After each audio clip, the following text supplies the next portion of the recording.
The naming ceremony was supposed to be the happiest day of my life. I stood before my entire pack with my newborn son cradled against my chest, his tiny fingers wrapped around mine.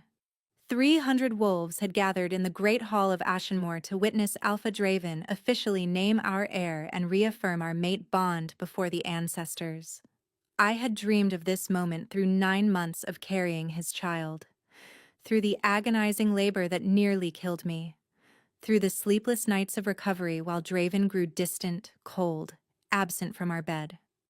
I told myself it was the pressure of leadership, the stress of the coming alliance negotiations.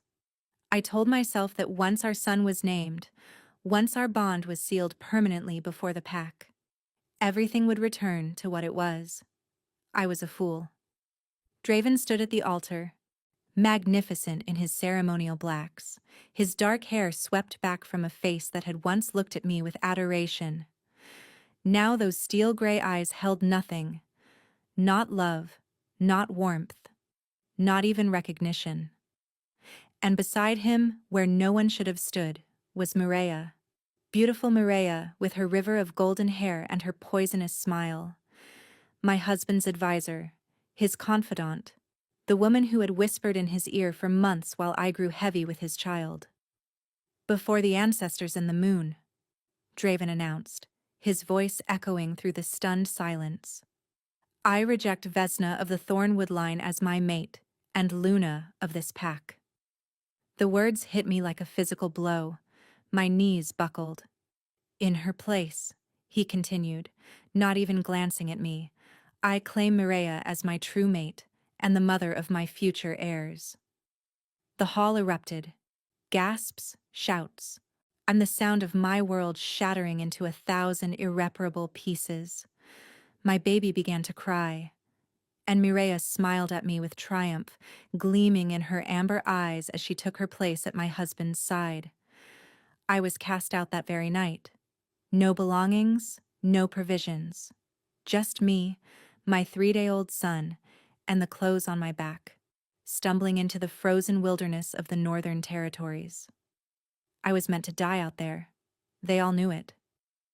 But the universe had other plans, because on the third night, when my milk had dried and my baby's cries had faded to whimpers, when I had collapsed in the snow and begged the moon for death, that's when he found me, the Alpha King of Valdrin, the most powerful wolf in the 5 territories, the one they called the Ghost of the North, because no one who saw his face ever lived to describe it. He looked down at me with eyes like molten silver and said 5 words that changed everything. You belong to me now. 3 days earlier, I had still believed in love. The Great Hall of Ashenmoor was decorated with moonflowers and silver ribbons, the ancient stones draped in the ceremonial colors of our pack. Candles flickered in iron sconces, casting dancing shadows across the faces of 300 wolves who had gathered to witness the naming of their future alpha. I adjusted my son in my arms, wincing at the pull of stitches that hadn't fully healed. The birth had been brutal. 23 hours of labor, blood loss that nearly claimed my life, and a recovery that left me bedridden for days. But I had insisted on being here. This was my moment, our moment. My wolf stirred weakly inside me. She had been quiet since the birth, exhausted. But I felt her lift her head as I approached the altar where Draven waited. My mate, my husband, the alpha I had loved since I was 17 years old. We had been promised to each other since childhood, a political alliance between Ashenmoor and my father's pack in Thornwood. But it had become real the moment he first kissed me under the harvest moon, the moment he whispered that I was his and he was mine, forever. 7 years of marriage, 7 years of standing by his side, of supporting his leadership, of weathering every storm together. And now, finally, an heir. I climbed the altar steps slowly, conscious of how pale I must look, how fragile. Draven didn't move to help me, didn't extend his hand, didn't even look at me. He was staring at something behind me. Draven, I whispered when I reached his side. Are you well? Fine. The word was clipped, cold. My wolf whimpered. Something was wrong. His scent, usually warm cedar and wood smoke, had shifted. There was something foreign in it. Something that smelled like gardenias and honey. Like her. I turned my head slightly and saw Mireia standing at the base of the altar, directly in my mate's line of sight. She was dressed in white, as if she were the one being celebrated tonight.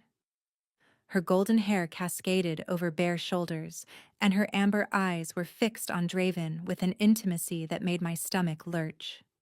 "Let us begin," the elder announced, his ancient voice cutting through my growing unease.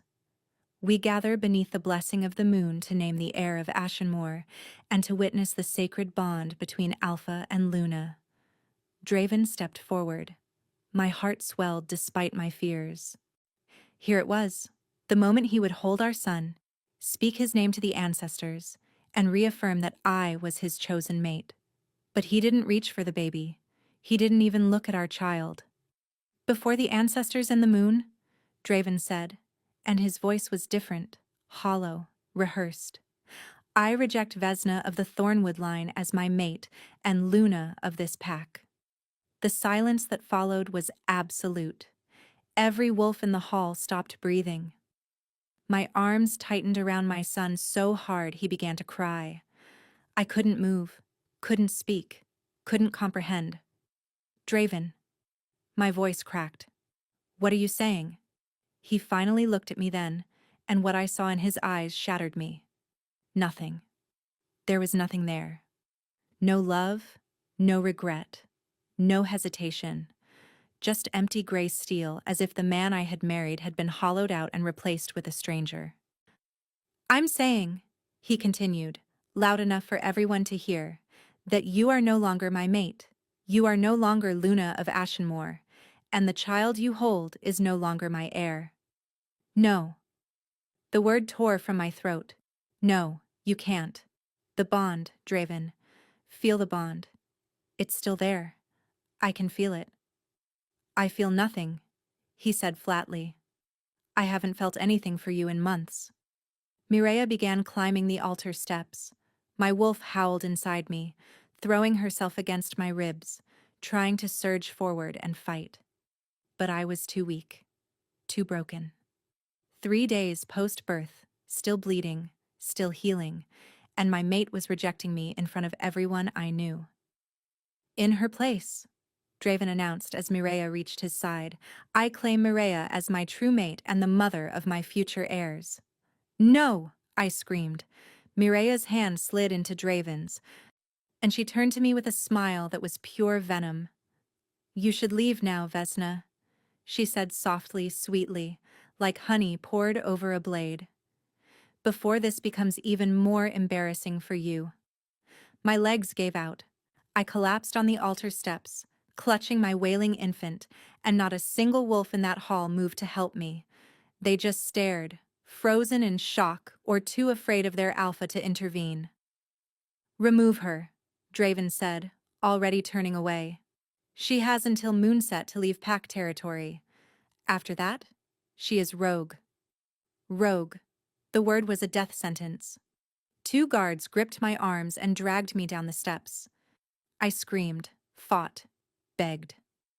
But my body was too weak, my wolf too exhausted, and my mate didn't even look back as they hauled me out of the great hall. The last thing I saw before the doors slammed shut was Mireia pressing her lips to Draven's cheek. And the last thing I heard was her whisper, just loud enough to reach my ears. "Finally, he's mine." They gave me nothing. No food, no water, no coat against the bitter northern cold. Just the thin ceremonial dress I had worn for my son's naming, and a pair of slippers that soaked through within minutes of stepping into the snow. My baby, my nameless baby, cried against my chest. His face was red, his tiny body shaking. I wrapped him tighter in the only blanket I had and stumbled forward into the darkness. The pack border was 3 miles from the Great Hall. 3 miles of frozen forest, of ice-covered streams, of wind that cut through my dress like knives. 3 miles that felt like 300. I kept walking. My wolf was silent now. Not dormant, not resting. Silent in the way wolves go silent when they are preparing to die.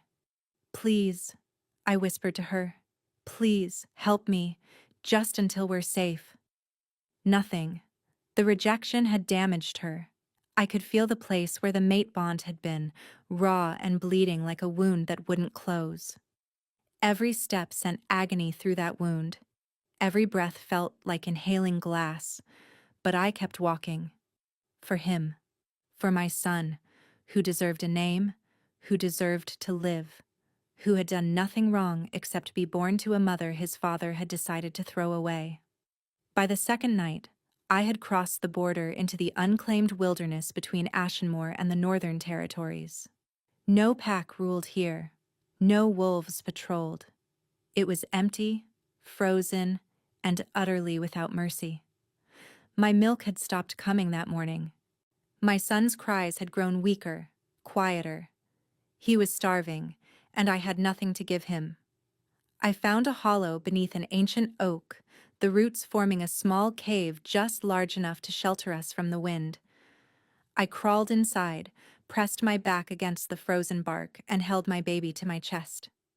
"I'm sorry," I sobbed. "I'm so sorry. I tried. I tried to be enough." He didn't cry anymore. He just blinked up at me with eyes that were gray like his father's, eyes that would close soon and never open again. I had failed him. The moon hung overhead, bright and merciless, and I tilted my face toward it. "Take me," I begged. "Take me, but please, please let someone find him. Let someone save him." The wind howled, and then, impossibly, it stopped. Every sound in the forest ceased. The rustle of branches, the creak of ice, even the distant howl of wild wolves. Everything went silent, as if the world itself was holding its breath. My wolf's head snapped up inside me. Someone was coming. I couldn't see him at first. He moved like shadow, like smoke, emerging from the darkness between the trees without disturbing a single branch. And then he was there, standing at the entrance to my hollow, and the moonlight finally revealed his face. He was tall, taller than any wolf I had ever seen, with broad shoulders and a powerful frame that seemed carved from the same ice that surrounded us. His hair was black as a raven's wing, falling past his jaw in wind-swept waves. His skin was pale, almost unnaturally so, as if he had never seen sunlight. But it was his eyes that stopped my heart. Silver, pure molten silver, glowing faintly in the darkness like a predator's gaze. I knew those eyes. Everyone in the 5 territories knew those eyes. The Alpha King of Valdren, the Ghost of the North, the wolf who ruled the most brutal, most feared pack in existence. The one they said had killed his own father to take the throne. The one they said had never shown mercy to anyone, Cormac the Merciless. He looked at me, at my trembling body, my dying child, my hollow eyes. And then he crouched down, bringing his face level with mine, and spoke in a voice like winter itself. "You belong to me now." I couldn't speak, couldn't move. My wolf, who had been silent for days, suddenly surged forward with a force that made me gasp. She wanted to submit. She wanted to bare her throat to this terrifying stranger and beg for his protection. She wanted to live. "I don't understand," I managed. "Why would you—" "You're dying," he said simply. "So is your pup. I'm offering you a choice." "What choice?" His pale gaze flickered down to my son, then back to my face. "Come with me. Become my queen. Give me heirs, and I will give you everything you need to survive." The world tilted. "Your queen?" I whispered. "You don't even know me." "I know enough." He straightened, extending one pale hand toward me. I know Draven of Ashenmoor rejected his fated mate at a naming ceremony. I know he did so publicly, brutally, and without cause. I know you are the daughter of the Thornwood Alpha, which means your bloodline is ancient and powerful. And I know that you have spent 3 days in this wilderness with a newborn, and you're still alive. Something shifted in his moonlit stare. That's more than enough. My head spun. This couldn't be real. The most feared alpha in existence was offering me a crown. There must be conditions, I said. There are. He didn't lower his hand. You will be my queen in name. You will give me children to secure my succession. You will stand beside me at formal functions when required. And in return? In return, you will have power, protection, and revenge. His lips curved into something that wasn't quite a smile. Draven of Ashenmoor will watch his rejected mate become the most powerful Luna in the 5 territories. He will watch his nameless bastard become Prince of Valdrin, and he will spend the rest of his miserable life knowing that he threw away the only woman worthy of him. My breath caught. Revenge. He was offering me revenge. Why? I asked. Why would you do this for a stranger? Cormac's frost-colored eyes darkened. Because I have my own reasons for wanting Draven to suffer. He tilted his head, studying me. And because I need a queen who will never love me. The words hit me like a blow. What? I require an heir, he said. But I have no interest in a mate who will expect affection, devotion, or emotional attachment. You have just had your heart destroyed by the man you loved. You will never make the mistake of loving again. I stared at him. He was right. The very idea of love made me want to vomit. The thought of ever trusting another wolf, ever opening my heart again, was inconceivable. A marriage of convenience, I whispered. A marriage of mutual benefit. He still hadn't lowered his hand. You get safety, status, and vengeance. I get an heir without the complication of romantic entanglement. Neither of us pretends it's anything more than that. My son stirred weakly against my chest. I looked down at his tiny face, at the gray eyes that were fluttering closed, and I made my choice. I took the Alpha King's hand. His skin was ice cold. The journey to Valdrin took 3 days. Cormac had brought a covered sleigh, drawn by horses so black they seemed to absorb the moonlight. Inside, there were furs, blankets, and a wet nurse who took my son from my arms and immediately began feeding him. I wept. For the first time since the rejection, I allowed myself to completely break down. The wet nurse said nothing, just held my baby to her breast and let him drink, and I sobbed into a pile of furs while the sleigh carried us north. Cormac didn't ride inside with us. He ran alongside in wolf form, a massive beast of pure black with those unsettling pale eyes. I caught glimpses of him through the sleigh's small window, moving through the snow with a speed and grace that shouldn't have been possible. He was magnificent and terrifying. On the 2nd day, the wet nurse finally spoke. Your son is strong, my lady. Her name was Brinley, a soft-spoken Omega with kind eyes. He lost weight, but he's recovering quickly. He'll be healthy. Thank you, I whispered. It was all I could manage. The king, Brinley continued carefully. He isn't what the stories say. I looked at her sharply.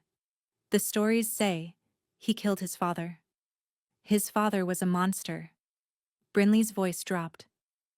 The things that man did to his own children, to his people. When Cormac took the throne, he didn't just kill his father. He liberated an entire kingdom.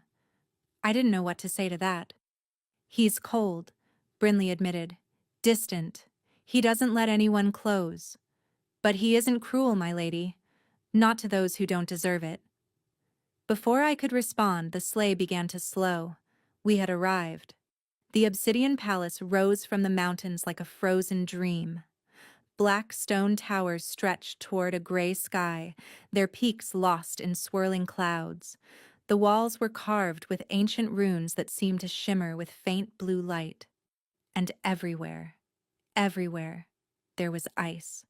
But it wasn't cold. As I stepped out of the sleigh, I realized the air inside the palace walls was warm, heated by some magic I couldn't see.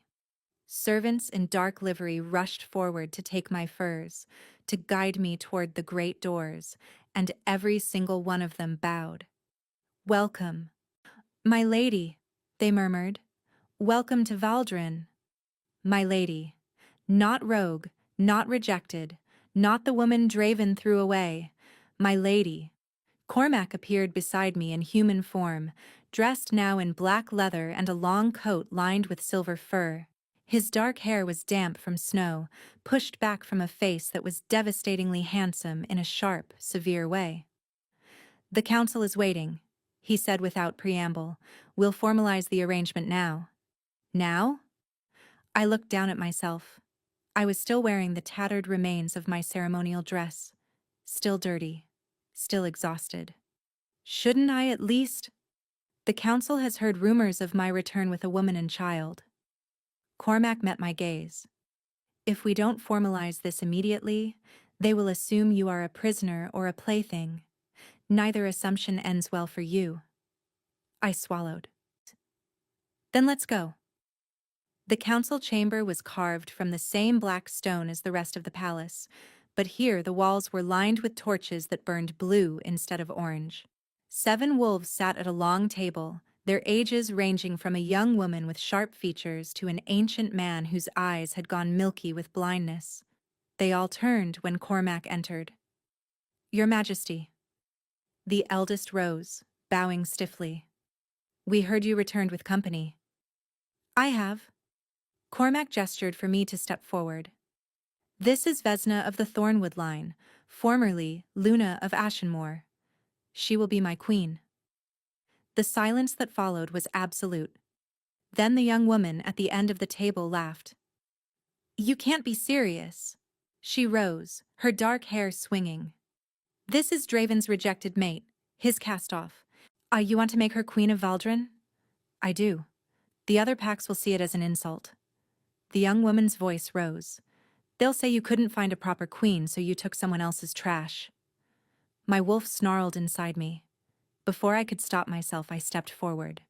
"Trash?" My voice came out stronger than I expected. "I am the daughter of Alpha Thornwood. My bloodline extends back 17 generations to the founding packs. My mother was a healer who saved 300 lives during the plague of 1992. And I carried my 3-day-old son through frozen wilderness for 3 nights without food, water, or shelter." I met the young woman's eyes. "I am not trash, and you will not speak to me that way again." Silence. The young woman's face flushed with anger, but before she could respond, Cormac spoke. "Nalira." His voice was soft, dangerous. "Apologize to your future queen." The young woman, Nalira, went pale. "Your Majesty, I—" Now. Nalira's jaw clenched, but she lowered her head. "I apologize, my lady. I spoke out of turn. I didn't acknowledge her. I just turned back to Cormac, my heart pounding. His moonlit gaze held something I couldn't read. Surprise, perhaps, or reassessment. The terms." The eldest counselor interrupted, clearly trying to regain control of the meeting.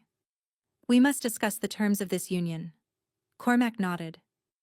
"The terms are straightforward." He moved to stand beside me, his presence like a wall of ice at my back. "Vesna will be my queen. She will have full authority over the household, the servants, and the domestic affairs of the kingdom. Her son will be raised as a prince of Valdrin, with all the rights and privileges that entails." My breath caught. Her son will be raised as a prince. He was offering to legitimize my child, the child Draven had disowned, the nameless baby who should have been heir to Ashenmoor. "In exchange," Cormac continued, "she will give me heirs. Our children will inherit the throne after me. The Thornwood bloodline will merge with the royal line of Valdrin." "And the mate bond?" the blind counselor asked quietly. Will you perform the claiming ritual? Cormac hesitated. It was barely noticeable, just a fractional pause, but I caught it, and my wolf stirred uneasily. The claiming will happen when appropriate, Cormac said finally. For now, the marriage will be formalized by contract. No claiming, no bite, no true mate bond, just like Draven had promised me once. Just like every man who had ever made me promises. But this was different. Cormac wasn't pretending to love me. He was offering a transaction, clear and honest. That was more than Draven had ever given me. I agree to the terms, I said clearly. The council exchanged glances. Very well. The eldest counselor produced a scroll. Sign here, my lady. I signed. Cormac signed. And just like that, I was betrothed to the Alpha King. The council filed out slowly, murmuring amongst themselves. Nalira shot me one last venomous look before disappearing through the doors. But I barely noticed. Because Cormac had turned to me, and his expression had shifted. You handled yourself well, he said quietly. Better than I expected. I've spent 7 years as Luna of Ashenmoor. I kept my voice steady. I know how to deal with wolves who think they can bully me. Something flickered across his face. Good. He stepped closer, and I caught his scent for the first time. Pine and frost and something darker beneath. Something that made my wolf's ears perk up with sudden interest. Because Nalira is my sister, and she will not be the last member of this court to test you. His sister. The woman who had called me trash was his own blood. Why does she hate me already? I asked. Because she was supposed to be queen. Cormac's voice held no emotion. She's been positioning herself as my heir for years. Your arrival threatens everything she's built. A chill ran down my spine. Is she dangerous? Cormac held my gaze for a long moment. Everyone in this palace is dangerous, Vesna. He turned toward the door, then paused. Including me. Before I could respond, another figure appeared in the doorway. A woman, tall and elegant, with silver hair that fell to her waist and eyes that matched Cormac's exactly. She moved like water, smooth and silent, and when she looked at me, her gaze cut straight through to my soul. So, she said softly, this is the new queen. Cormac's entire body went rigid. Mother, he said, and his voice held something I hadn't heard before. Fear. The silver-haired woman smiled, but it didn't reach her eyes. Instead, something calculating flickered there, something hungry that made my skin crawl. We need to talk about what you're really bringing into this palace, my son. Her gaze never left mine, because I can see what she is, even if she doesn't know it yet. My blood went cold. What I am? I whispered. What do you mean? What I am? The woman's smile widened, and somewhere deep inside me, in a place I didn't know existed, something ancient stirred. The silver-haired woman circled me like a predator assessing prey. I stood frozen in the council chamber, my heart hammering against my ribs, while Cormac watched with an expression I couldn't read. His mother moved with unsettling grace, her pale eyes never blinking. Do you know what you are, child? She asked softly. I'm a wolf. My voice came out steadier than I felt. Daughter of Thornwood, former Luna of Ashenmoor. You're more than that. She stopped directly in front of me, close enough that I could see the faint silver veins beneath her translucent skin. Much more. Can't you feel it? That thing sleeping inside you? My wolf stirred uneasily, and beneath her, deeper, in a place I had never noticed before, something else shifted. I don't know what you're talking about, I whispered. Seraphine. Cormac's voice cut through the air like a blade. Enough. His mother turned to him with a smile that didn't reach her eyes. You brought her here without knowing, didn't you? She laughed, a sound like wind chimes in a storm. Oh, my son, you thought you were rescuing a rejected Luna. But what you've actually done is bring a dormant vessel into the heart of Valdrin. The word meant nothing to me. But Cormac's face went pale. That's impossible, he said. The vessels died out centuries ago. Clearly not. Seraphine gestured toward me. Look at her aura if you don't believe me. Look at what's coiled around her soul. Cormac's gaze focused on me with new intensity. I felt his attention like a physical touch, sliding over my skin, probing somewhere deeper. His jaw tightened. Moon's blood, he breathed. What? I demanded. What is a vessel? What are you seeing? Neither of them answered. Tell me. My voice rose. This is my body, my soul. Whatever you're talking about, I have a right to know. Seraphine studied me for a long moment. A vessel, she said finally, is a wolf born with the ability to channel the moon's power directly. In ancient times, they were queens and high priestesses. Their magic could heal entire packs or destroy enemy armies. Dread pooled in my stomach. I don't have magic. I've never... Because it's dormant.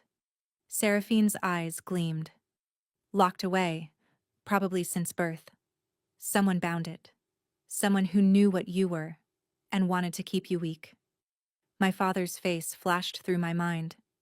The way he had always treated me differently from my siblings. The rituals he insisted I participate in every full moon. Rituals he said were tradition. But that always left me feeling drained and empty. The tea he made me drink every morning. Bitter herbs that he claimed were for my health. No, I whispered. That can't be right. It doesn't matter. Cormac's voice was hard. Whatever she is, she's under my protection now. No one touches her. No one experiments on her. No one tries to unlock anything without her explicit consent. He shot his mother a warning look. Including you. Seraphine raised her hands in mock surrender. I wouldn't dream of it. But her smile said otherwise. I'm merely suggesting that you've acquired something far more valuable than a broodmare, my son. Use that knowledge wisely. She swept out of the chamber, and leaving silence in her wake. I couldn't stop shaking. Is it true? I asked Cormac. Am I really what she says? He was quiet for a long moment. I don't know. His pale gaze met mine. But I intend to find out. Carefully. Safely. And only with your permission. Something loosened in my chest. Why do you care about my permission? I'm just your contracted queen, a means to an heir. Cormac's expression shifted, something vulnerable flickering beneath the ice. You're more than that now. He turned away before I could read his face. The wedding is tomorrow. Get some rest. You'll need it. Tomorrow. I was getting married tomorrow. The ceremony took place at midnight, beneath a full moon that hung over the obsidian palace like a watchful eye. I stood at the altar in a gown of black silk and silver thread, my hair braided with moonstones that the servants had woven in that morning. My son, finally named Ashwin after the ancient word for hope, slept in Brinley's arms at the front of the gathered crowd. 300 wolves of Valdrin had come to witness their king take a queen, and every single one of them was staring at me. I could hear the whispers, see the sidelong glances. They knew who I was. Draven's rejected mate. The woman thrown out of Ashenmoor with nothing but a dying infant. They were waiting for me to fail. But I had spent 7 years as Luna. I knew how to hold my head high when wolves wanted to tear me down, so I walked toward the altar with my spine straight and my eyes forward. And when I reached Cormac's side, something unexpected happened. He offered me his hand, not demanded, not grabbed. Offered, palm up, to an invitation rather than a command. I took it. His skin was cold, just like before, but his grip was gentle, careful. And when the elder began speaking the ceremonial words, Cormac's thumb traced a small circle against my palm. Soothing. He was soothing me. My wolf stirred with surprise. Do you, Cormac of the Valdrin line, take this woman as your queen, your partner, your mate? I do. His voice carried through the silent hall. And do you, Vesna of the Thornwood line, take this man as your king, your partner, your mate? I looked up at Cormac's face, at those frost-colored eyes that held no warmth but no cruelty either, at the sharp jaw and the pale skin and the dark hair that fell across his forehead. He was a stranger, a terrifying, powerful stranger who had pulled me from the snow and offered me a crown. But he was also the only person who had shown me kindness in days. I do, I said. The elder nodded. Then by the power of the moon and the ancestors, I pronounce you bound. You may seal your vows. The crowd held its breath. This was the moment.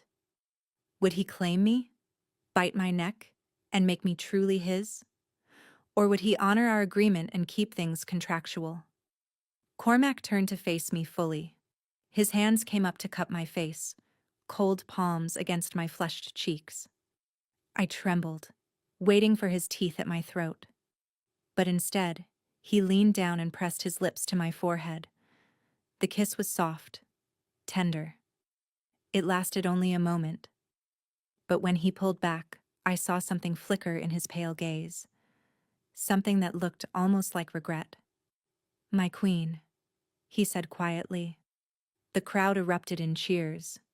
And I stood there, my forehead tingling, my heart racing, wondering why that simple kiss had affected me more than 7 years of Draven's passion ever had. The wedding feast lasted until dawn.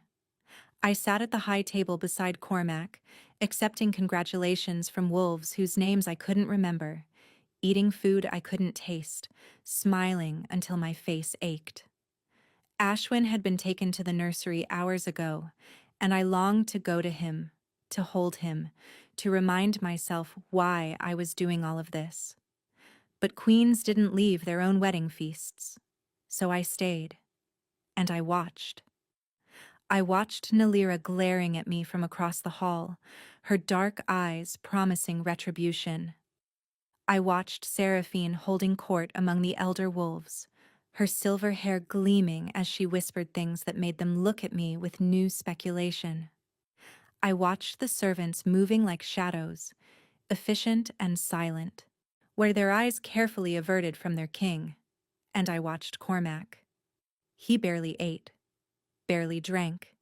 He sat rigid in his throne, acknowledging well-wishers with nods and monosyllables, his gaze constantly scanning the crowd as if searching for threats.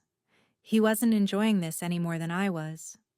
You don't like crowds, I murmured under the noise. His eyes flickered to me. No.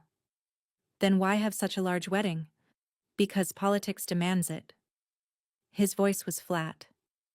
The other packs need to see that Valdrin has a queen, that the succession is secure, that I'm not as vulnerable as they hoped. Vulnerable. The most powerful alpha in the 5 territories was worried about appearing vulnerable. Is that why you chose me? I asked quietly. To look less vulnerable? Cormac was silent for a long moment. Partially, he admitted. A rejected Luna makes a powerful statement. It tells the other alphas that I can take whatever I want, even another man's mate. The words should have hurt. They didn't. I had known from the start that this was political. And the other part? His jaw tightened. I told you, I need a queen who won't expect love. Because you can't give it? The question came out before I could stop it. Cormac's entire body went still. Because I won't, he said finally. There's a difference. Before I could respond, the music changed. The elder rose and announced that it was time for the king and queen to retire. My stomach dropped. The wedding night. I had tried not to think about it, had focused on surviving each moment rather than anticipating what came next. But now the crowd was parting, creating a path toward the great doors. And Cormac was rising from his throne. He offered his hand again. I took it. The walk through the palace was silent. Our footsteps echoed against the black stone floors, past torches that burned blue, past tapestries depicting ancient battles and long-dead kings. Cormac didn't speak. Neither did I. When we reached his chambers, he pushed open the heavy doors and gestured for me to enter first. The room was larger than my entire quarters at Ashenmoor. A massive bed dominated one wall, draped in black silk and silver furs. A fire burned in a hearth carved from obsidian, casting dancing shadows across the floor. And everywhere, there were books. Shelves upon shelves of them, reaching toward a ceiling lost in darkness. "You read?" I said, surprised. "Constantly." Cormac closed the door behind us. "Is that unexpected? The Ghost of the North isn't known for his scholarly pursuits?" Something that might have been amusement flickered across his face. "The Ghost of the North isn't known for anything except death." He moved toward a table where wine had been laid out. "Would you like a drink?" "Yes." My voice was steady despite my racing heart. "Please." He poured 2 glasses and handed me one. Our fingers brushed during the exchange, and I shivered at the cold of his skin. "You're always so cold," I whispered. Cormac's hand stilled. "Yes." "Why?" He didn't answer immediately. Instead, he drained his wine in one long swallow and set the glass down. "It's a condition." His voice was carefully neutral. "It runs in my family." "Seraphine is cold too?" "My entire line." He turned to face me, and his pale gaze was shuttered. "The kings of Valdrin have always been creatures of ice. It's why we rule the northern territories. The cold doesn't bother us because we are the cold." There was more to it. I could hear the things he wasn't saying pressing against the edges of his words. But I didn't push. He had respected my boundaries. I would respect his. "The consummation," I said instead, forcing my voice to remain steady. "Is it required tonight?" Cormac studied me. "For political legitimacy, yes. The council will expect proof that the marriage is complete." "And what you expect?" He was quiet for a long moment. "I expect nothing." He set down his glass. "I told you this arrangement would be on your terms. If you need more time..." "I don't." The words surprised me. "I want to get it over with." Wrong words. I saw him flinch, just slightly, all before his expression smoothed. "Very well." He moved toward the bed, and I followed on trembling legs. My heart was pounding so hard I could hear it in my ears. This was nothing like my wedding night with Draven, full of love and anticipation and desperate passion. This was a contract being fulfilled.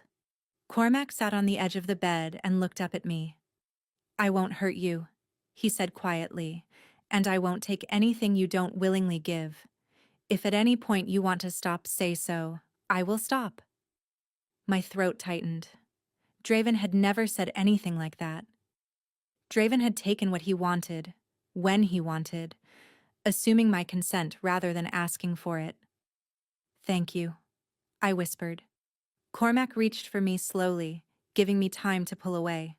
When I didn't, his hand settled on my waist, cold even through the silk of my gown. "May I undress you?" I nodded, not trusting my voice. His fingers found the laces at my back. He worked them loose with careful patience, never rushing, never grabbing. The gown slipped from my shoulders and pooled at my feet, leaving me in only a thin shift. His gaze dropped to my body, then rose to my face. "You're beautiful," he said. And there was no heat in the words, no lust, just a simple statement of fact. Somehow, that was more affecting than any passionate declaration. What followed was gentle, so gentle it made me want to weep. His hands mapped my body with careful attention, learning what made me gasp, what made me arch into him. And when we finally came together, he held my gaze the entire time, those pale eyes searching mine for any sign of pain or reluctance. There was none. When it was over, He didn't immediately pull away. He stayed above me, breathing hard, his forehead pressed to mine. And in that moment, with our bodies still joined, I felt something flicker in the dead space where my mate bond used to be. Not a bond. Not yet. But the potential for one. Vesna, Cormac murmured. Yes? He opened his mouth to speak, and then his entire body seized. His eyes went wide. His back arched. Frost began spreading across his chest, crackling over his skin in spidery patterns of ice. Cormac! I grabbed his shoulders. What's happening? Cormac! He collapsed beside me, convulsing, his lips turning blue. I screamed for help. But as the guards burst through the door and the healers came running, one thought echoed through my terror. This wasn't a condition. This was a curse. The healers worked through the night. I sat in the corner of Cormac's chambers, wrapped in a robe, watching them pour potions down his throat and press heated stones to his chest. The frost had spread from his torso to his arms, his neck, and his face. He looked like a statue carved from ice, beautiful and still and barely breathing. What's wrong with him? I demanded for the 100th time. Tell me what's happening. The head healer, an ancient wolf named Thornwick, exchanged a glance with his assistants. It's the family affliction, Your Majesty. The kings of Valdrin have carried it for generations. Affliction. I rose from my chair. Seraphine said it was a condition, something that made them cold. Thornwick hesitated. It begins as cold, yes, but it progresses. With each generation, the ice spreads deeper, claims more of them. Ice shot through my veins. Are you saying he's dying? I'm saying he's been dying since the day he was born. Thornwick's voice was heavy with resignation. Every king of Valdrin since the curse was placed has died young. Cormac's father lasted until 43. His grandfather, 38. He looked at me with something like pity. Cormac is already 31. We've been waiting for the deterioration to begin. The air left my lungs. What triggers it? Why tonight? The healer's eyes dropped. We don't know, Your Majesty. Sometimes it's stress. Sometimes emotion. Sometimes. He trailed off. Sometimes what? Sometimes it's connection. His voice was barely a whisper. The more a king of Valdrin allows himself to feel, the faster the ice claims him. Connection. I thought of the way Cormac had touched me, the gentleness, the care, and the way he had looked at me like I was something precious. I had done this to him. No. My voice cracked. No, that can't be right. We barely know each other. There's no connection, no bond, nothing. There doesn't have to be love, Your Majesty. Thornwick's gaze was gentle. Just the potential for it. The opening of a door that was meant to stay closed. I sank back into my chair. This was why he had chosen me. Not just because I couldn't love again, but because he needed someone incapable of making him feel. Someone who would keep her distance, maintain the contract, never tempt him into opening that door. And on our very first night together, I had ruined everything. Cormac woke 3 days later. I had barely left his chambers in that time, had slept in the chair by his bed, eaten only when Brinley forced food into my hands. Shannon spent hours watching the frost retreat slowly from his skin. When his pale eyes finally opened, I was there. You should be resting, he said. His voice was hoarse, weak. Not sitting vigil over a dying king. You're not dying. The words came out fierce. I won't allow it. Something flickered in his expression. Amusement, maybe. Or surprise. You won't allow it? No. I leaned forward, gripping the edge of his bed. I've already lost one mate. I refuse to lose another. The word hung between us. Mate. I hadn't meant to say it. Cormac wasn't my mate. Not really. We had no bond, no claiming, nothing but a contract and a single night together. But the word felt right, somehow. Vesna, Cormac said quietly. You need to understand something. I already know. My voice shook. Thornwick told me. The curse. The ice. The reason you can't let yourself feel anything. I know. His jaw tightened. Then you know why this marriage needs to stay purely contractual. Why I can't. What if I could break it? He went still. What? The curse. I stood, pacing to the window.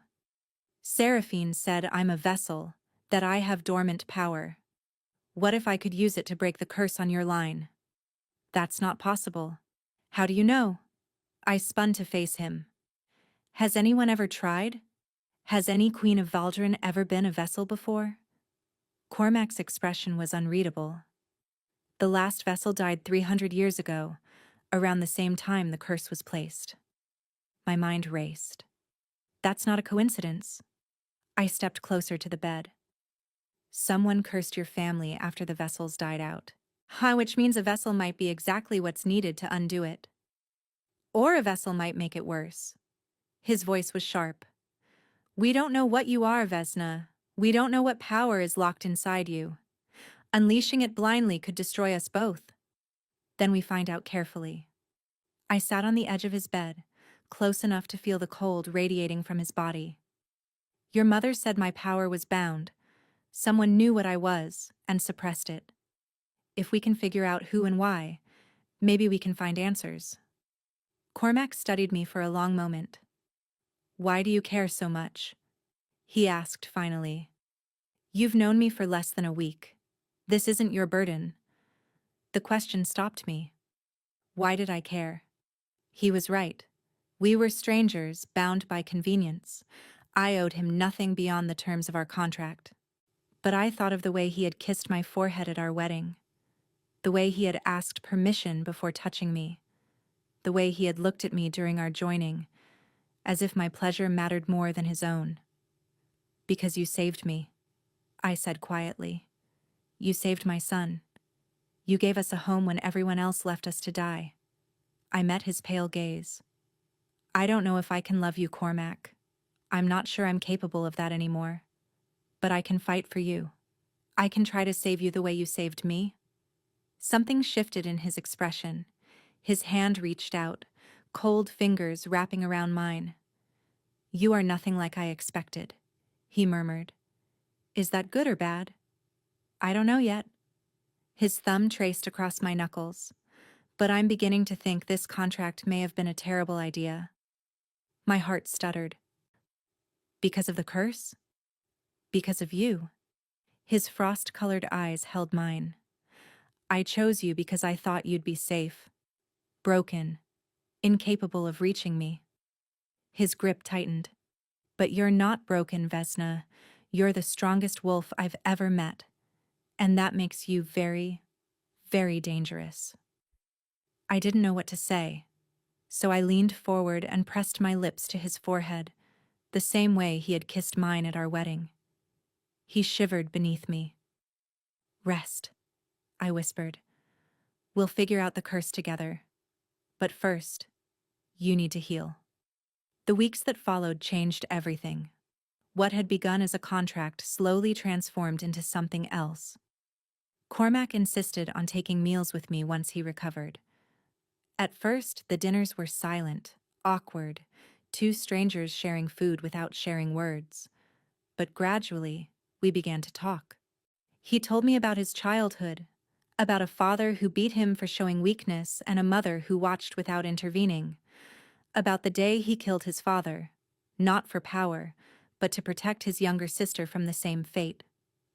I told him about Draven, about the love that had curdled into indifference long before the rejection, about the nights I had spent alone while he worked late, wondering why my mate no longer wanted to touch me.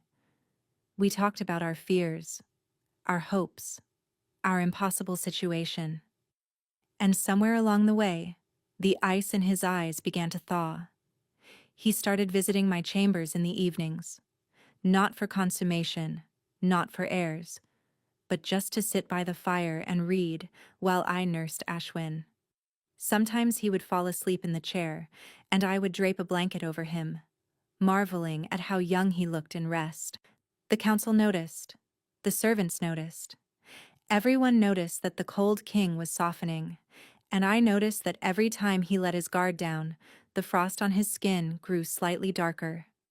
2 months after our wedding, I woke in the middle of the night to find Cormac standing by my window, staring at the moon. "What's wrong?" I asked, sitting up. He didn't turn. "I felt the bond," he said quietly. My heart stopped. "What?"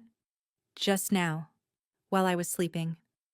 He finally looked at me, and his pale eyes were filled with something I had never seen before. Terror. I felt the potential for a mate bond forming between us. I couldn't speak. "It's never happened before." His voice shook. "With anyone." I thought I was immune to it. Thought the curse had frozen that part of me years ago. "Cormac, I need to stay away from you." The words came out ragged. "I need to maintain distance, keep things contractual, or the ice will—" "No." I threw off my blankets and crossed to him. "I won't let you pull away." I grabbed his hands, ignoring their bitter cold.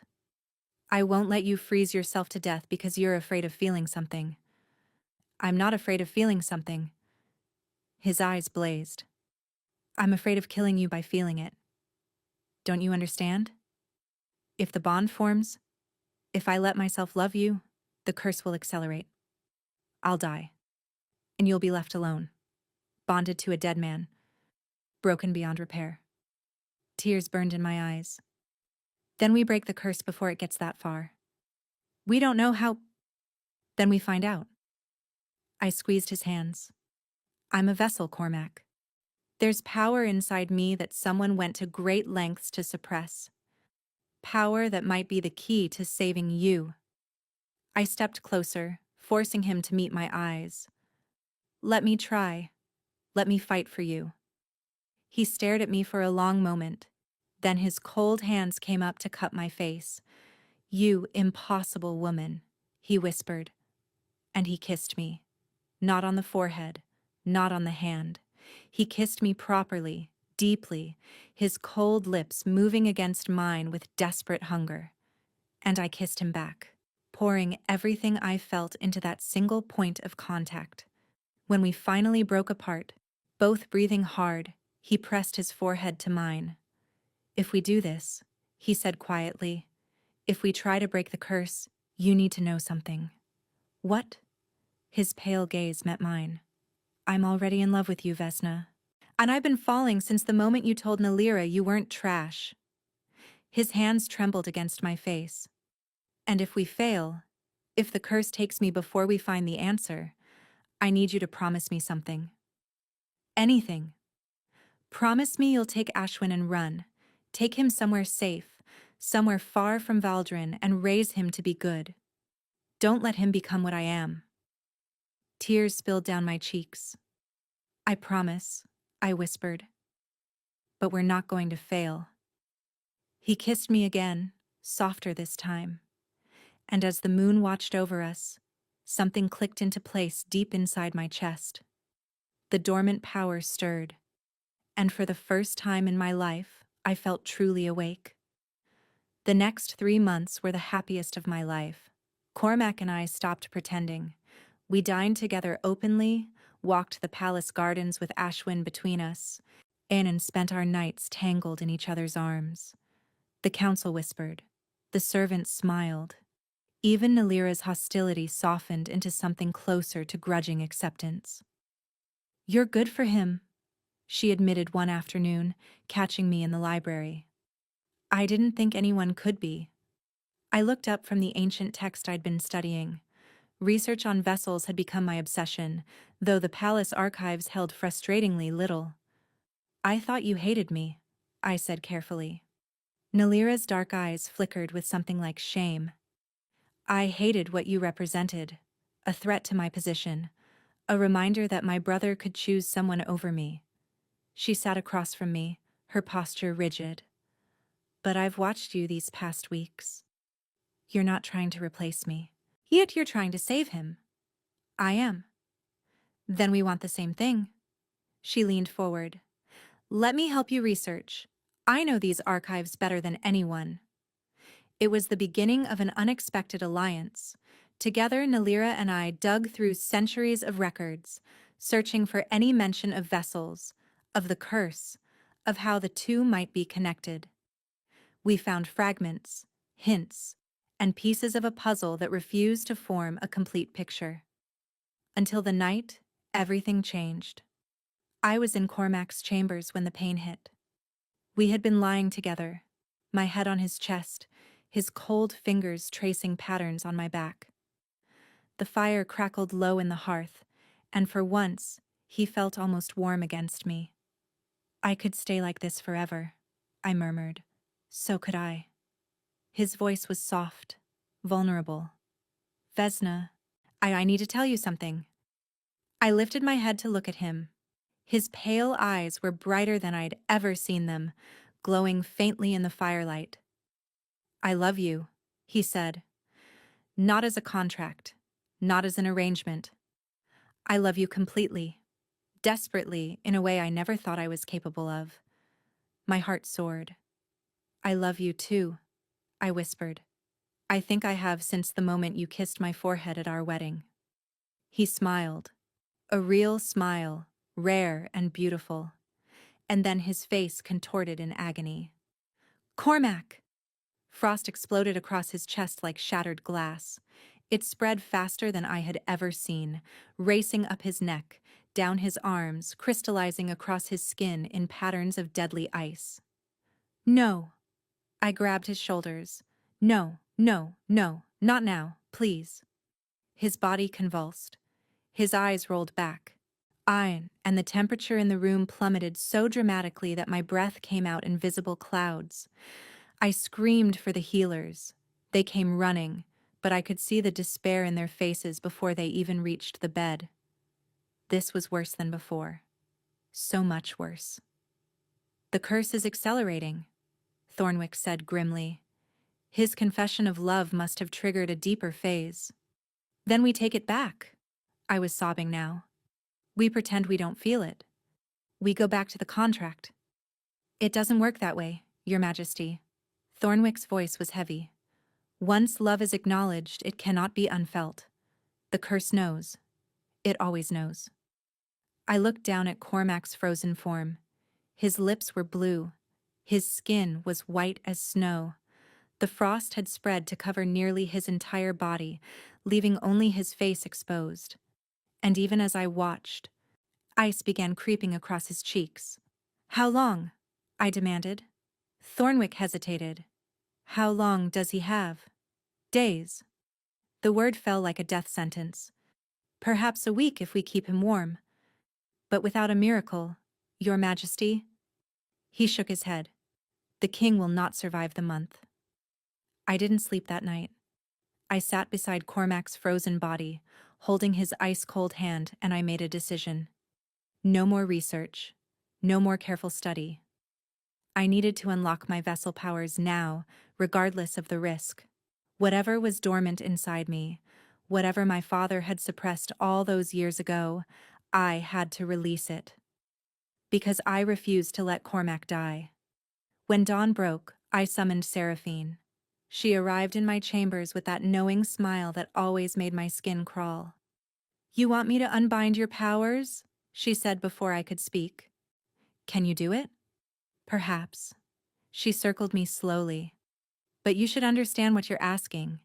Your father didn't just suppress your abilities. He locked them behind a blood seal. Breaking it will require a sacrifice. What kind of sacrifice? Blood for blood. Her pale eyes gleamed. Someone of your father's line must die to break what he created. My stomach dropped. You mean I have to kill my father? Or someone who shares his blood? Seraphine's smile widened. There's no other way. Blood magic demands blood payment. No. The word came out fierce. I won't kill anyone. There has to be another option. Then your mate will die. Seraphine shrugged elegantly. The choice is yours, daughter. She swept out of the room, leaving me alone with an impossible decision. That night, Nalira found me weeping in the library. What did my mother tell you? She demanded, kneeling beside my chair. I told her everything. The blood seal, the sacrifice, the impossible choice. Nalira's expression darkened. She's lying. I looked up sharply. What? My mother lies about everything. Nalira gripped my hands. She's been manipulating this family for decades. Whatever she told you, there's another way. There's always another way with blood magic. How do you know? Because I've studied it. Nalira's voice dropped. I've studied everything about the curse, Vesna. I've been trying to break it since I was a child, and I've found things. Things my mother doesn't want anyone to know. My heart pounded. What things?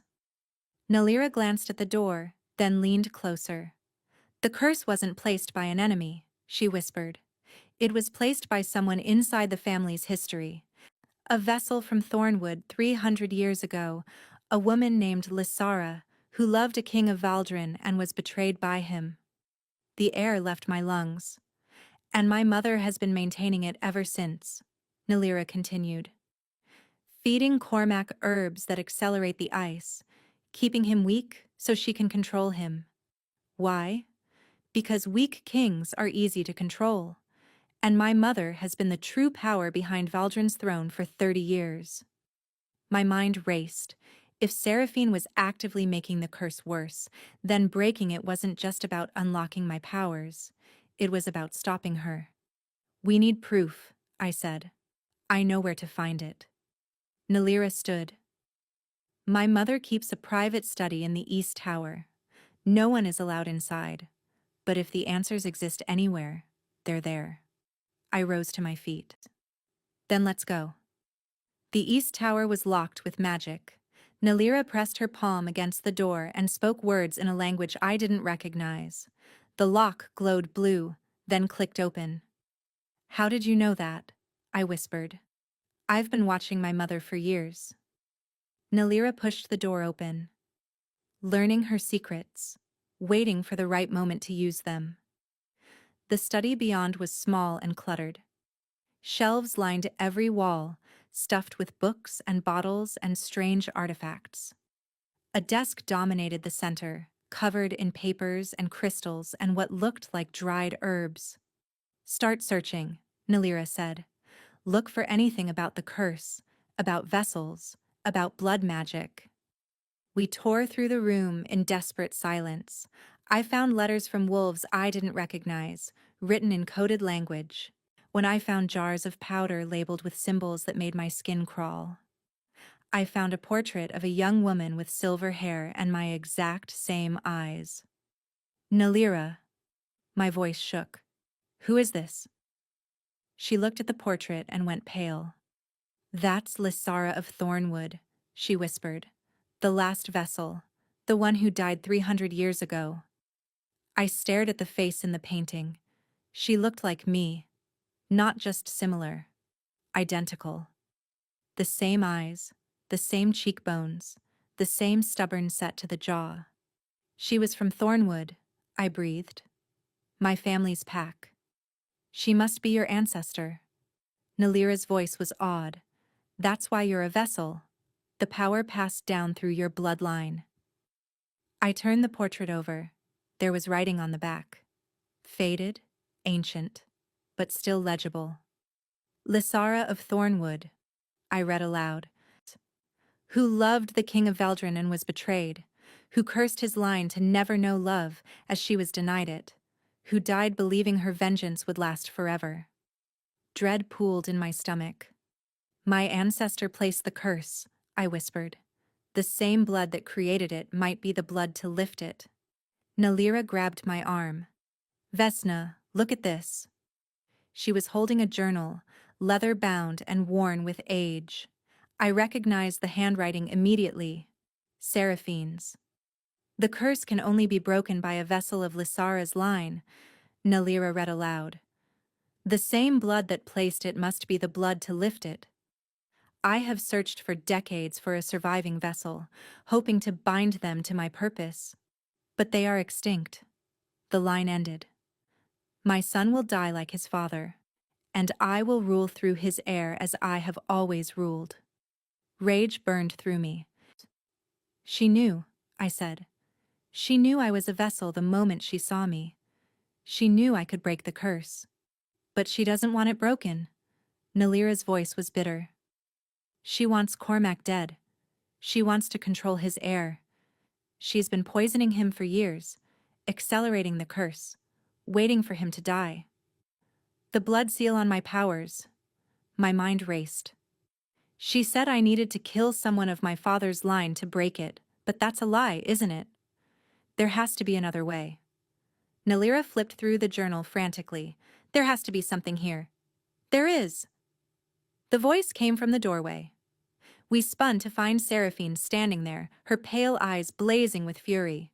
You foolish, meddling children! She stepped into the room and the temperature dropped. You should have left well enough alone. You've been killing your own son, I shouted. Your own child. My son was weak the moment he was born. Seraphine's voice dripped with contempt. Just like his father, just like every king of Valdrin.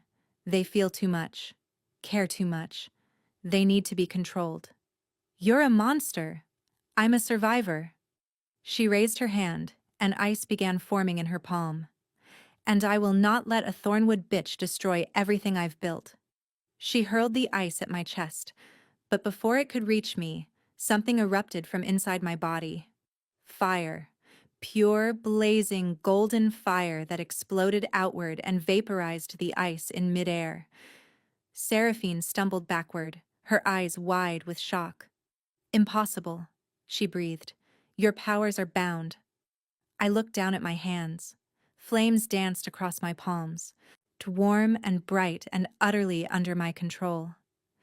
And somewhere deep inside me, in that place where the dormant power had slept for so long, I felt chains shattering. They were bound, I said. But you made a mistake, Seraphine. What mistake? You told me a vessel's power responds to emotion, that it was locked away to keep me weak. I lifted my burning hands. But no seal can hold against a mother protecting her child, against a mate fighting for her bond, against a woman who has nothing left to lose. The flames blazed brighter. You made me angry enough to break them myself. The fire obeyed me like it had been waiting my entire life. I didn't understand how or why, but in that moment I didn't need to. I just needed to stop Seraphine from hurting anyone else. She threw ice at me again. I melted it with a thought. She tried to flee. I blocked the doorway with a wall of flame. Nalira, I said calmly, go to the guards. Tell them what we found. Have Seraphine arrested. You can't arrest me! Seraphine's composure finally cracked. I am the Queen Mother. I am the power behind this throne. You are a murderer. My voice was cold. And when Cormac wakes, he will decide your fate. If he wakes. Seraphine's smile returned, cruel and knowing. My poison is already in his veins, little vessel. Even if you break the curse, the damage may be beyond repair. Fear stabbed through me, but I forced myself to stay calm. Then tell me the antidote. There isn't one. You're lying.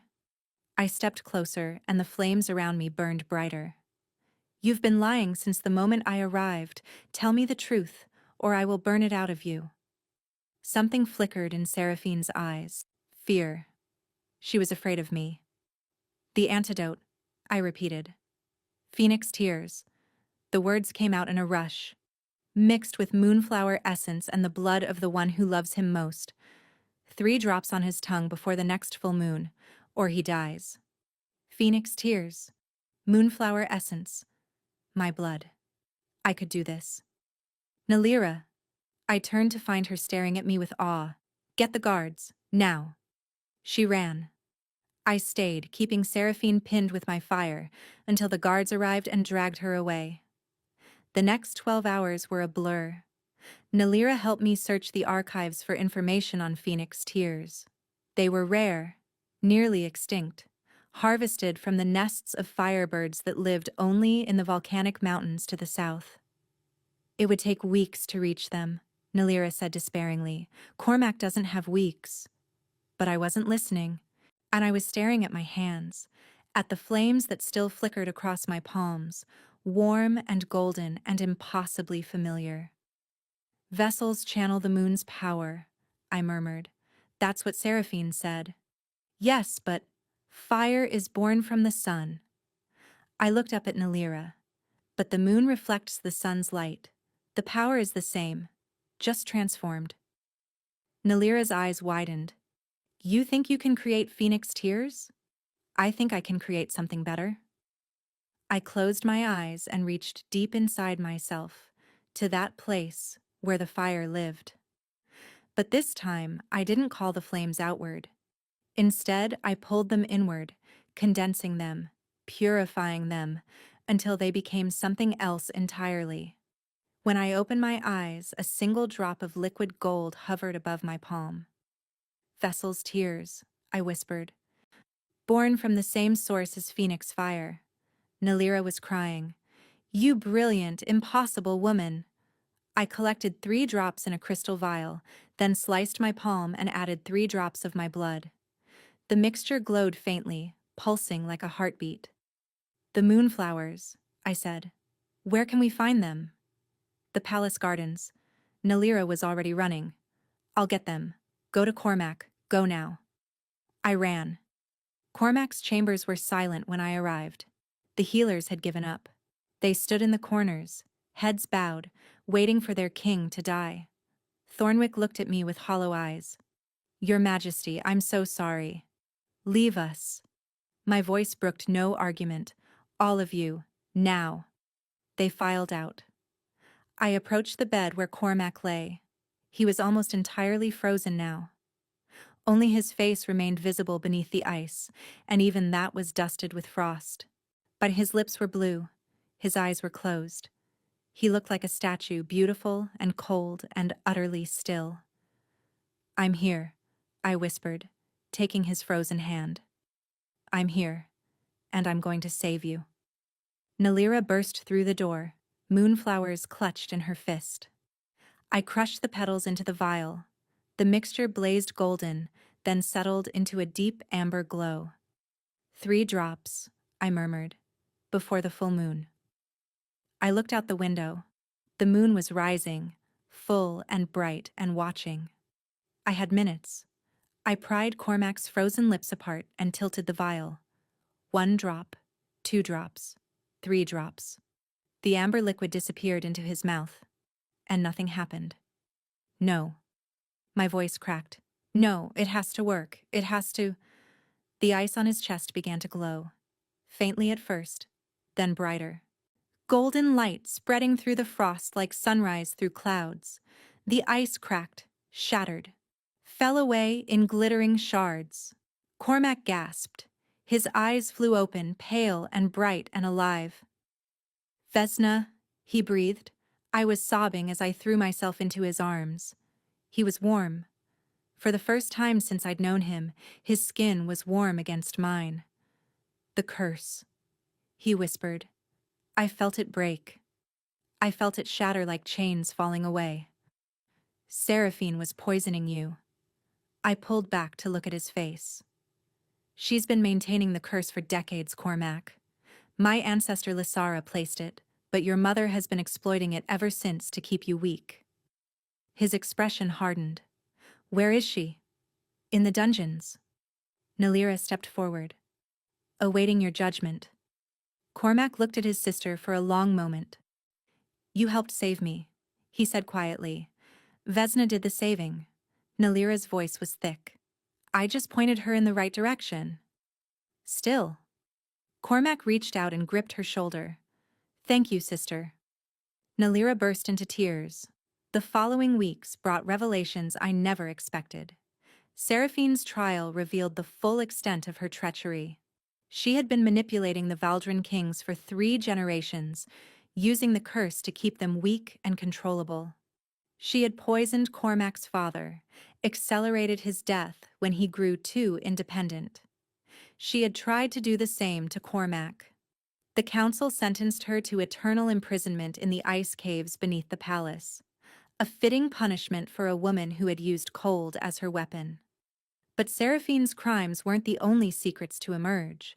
During the investigation, Nalara uncovered correspondence between Seraphine and a wolf from Ashenmoor.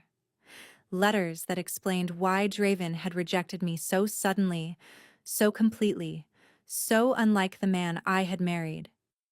Dark magic, compulsion, a spell woven into his mind that severed our mate bond and replaced his love with hollow indifference. And the caster of that spell? Mireia.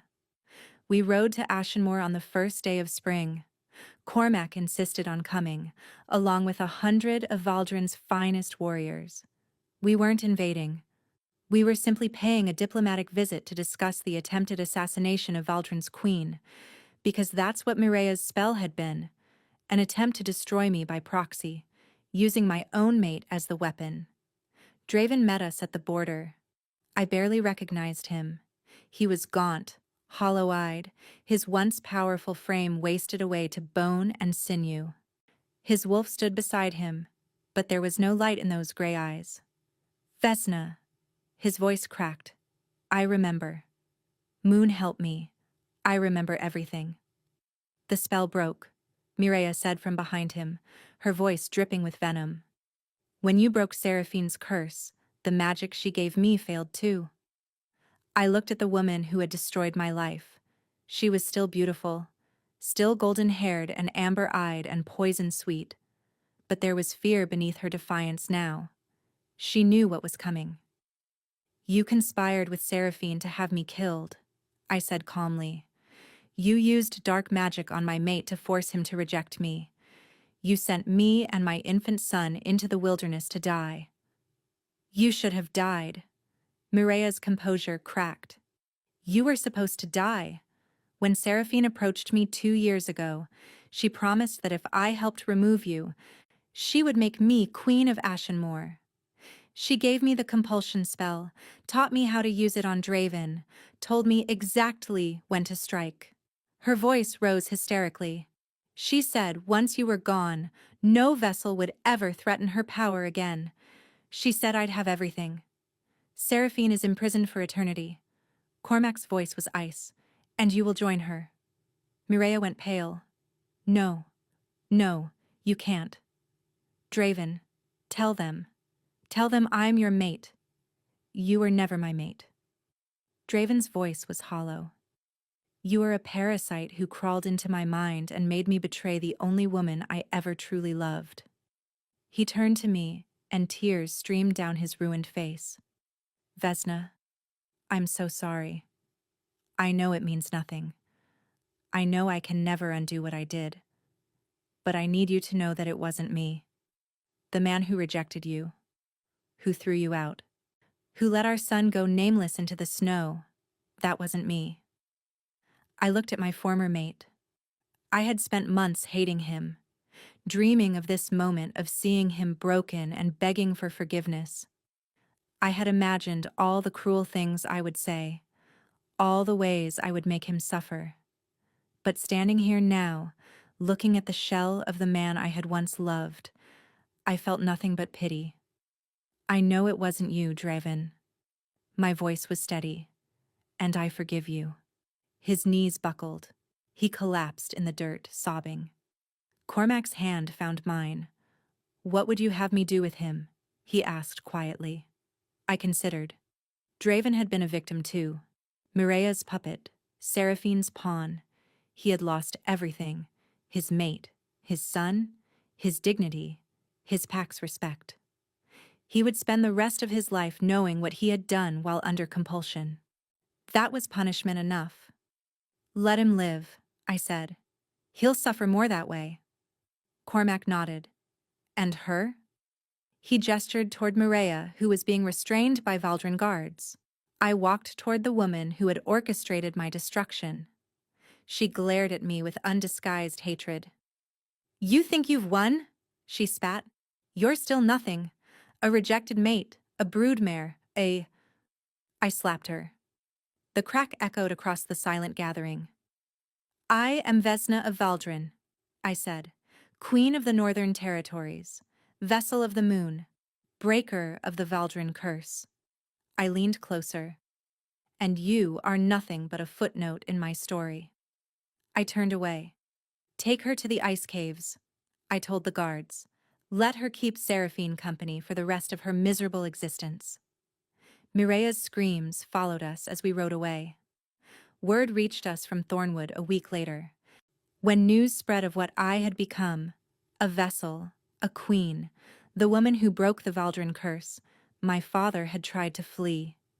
He was found dead in his chambers. Heart failure, they said. Though some whispered the moon itself had struck him down for binding a vessel's power against her will. I felt nothing when I heard. No grief, no satisfaction, just emptiness where a father's love should have been. He spent his whole life trying to suppress what I was. I told Cormac that night. He bound my powers, kept me weak, and treated me like a curse instead of a daughter. And look at you now. Cormac pulled me close.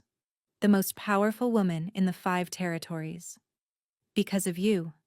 No. He tilted my chin up to meet his eyes. Because of you. You saved yourself, Vesna. You saved me. You saved an entire kingdom. We saved each other. He smiled and kissed me softly. We returned to Valdrin as spring turned to summer, and the obsidian palace bloomed with new life. Ashwin was thriving now, a healthy, laughing boy learning to walk. He clutched my hand with his small fingers and toddled through the palace gardens, chasing butterflies while Cormac watched with undisguised adoration. He has your stubbornness, Cormac said, and your brooding stare. I do not brood. You absolutely brood. He laughed, a real laugh, warm and full, and pulled me into his arms. That night, Cormac took me to the highest tower of the palace. The full moon hung overhead, silver and bright, and for the first time I felt its power calling to me, not dormant, not suppressed, but awake and alive and thrumming through my veins. I want to claim you properly, Cormac said quietly. Not for contract, not for politics, because I love you, and I want everyone to know you're mine. Tears burned in my eyes. And I want to claim you, I whispered, because you're my mate, my true mate, the one I was always meant to find. He smiled, that rare, beautiful smile that transformed his face. Then let's do it together. He tilted his head, baring his throat. I leaned in and bit. The mate bond snapped into place like a key turning in a lock. I felt him flood into me, his thoughts, his emotions, his soul intertwining with mine. And I knew he felt me too, all of me, every scar and secret and hidden corner of my heart. Then he bit me. The sensation was overwhelming. Pleasure and pain and connection beyond anything I had imagined. I cried out, clinging to him, as the bond completed itself. When it was done, we stood holding each other, breathing hard, foreheads pressed together. I love you, he said. I love you too. And for the first time in my life, I believed that love wouldn't destroy me. It would set me free. 1 year later, the Great Hall of Valdrin was decorated with moonflowers and silver ribbons. I stood at the altar, Cormac beside me, Ashwin clutching my hand with his small fingers, standing proud like the little prince he was. 300 wolves had gathered to witness something that had never happened before in the history of the Northern Territories. The naming ceremony for our daughter. Before the ancestors and the moon, the elder proclaimed, we welcome Lysara of Valdrin, firstborn princess of the Northern Territories, heir to the power of the vessels and the strength of her royal line. I looked down at my daughter's face. She had her father's pale eyes and my dark hair. And already, even at 3 months old, I could feel the dormant power sleeping inside her. The same power that had saved us all. Lysara, Cormac murmured, named for the woman who started everything. And the woman whose legacy will transform. I smiled. From curse to blessing. The crowd erupted in cheers. Nalira stood at the front, beaming with pride. Brinley wept happy tears, the woman who had nursed my son back to health when I had nothing to give. She caught my eye and smiled. I smiled back. Some bonds were forged in darkness but lasted forever. Even Thornwick cracked a rare smile, his ancient face softened by joy. That night, after the celebrations had ended and the children were asleep, Cormac and I stood on our balcony, looking out at the moon. "Do you ever regret it?" he asked. "Leaving your old life behind? Becoming queen of a kingdom you never knew existed?" I thought about the question. I thought about the naming ceremony where no one wanted me, the frozen wilderness where I almost died, the contract that was supposed to be loveless, and I thought about the man who had found me in the snow, who had offered me a contract and ended up giving me his heart, who had taught me that love wasn't weakness, it was the greatest strength of all. "No," I said, "I don't regret a single moment." Cormac pulled me close. "Neither do I." The moon watched over us, silver and eternal, as we held each other beneath its light. And somewhere in the nursery, though our daughter's eyes glowed faintly golden, the power of the vessels wasn't dead, it was just beginning. Thank you for listening to this story. If you enjoyed it, please like, subscribe, and leave a comment letting me know what you thought. Your support means more than you know. And remember, even when the world rejects you, even when love seems impossible, even when you're stumbling through the darkness alone, the moon is always watching. And sometimes, the greatest blessings come from the deepest betrayals. Until next time.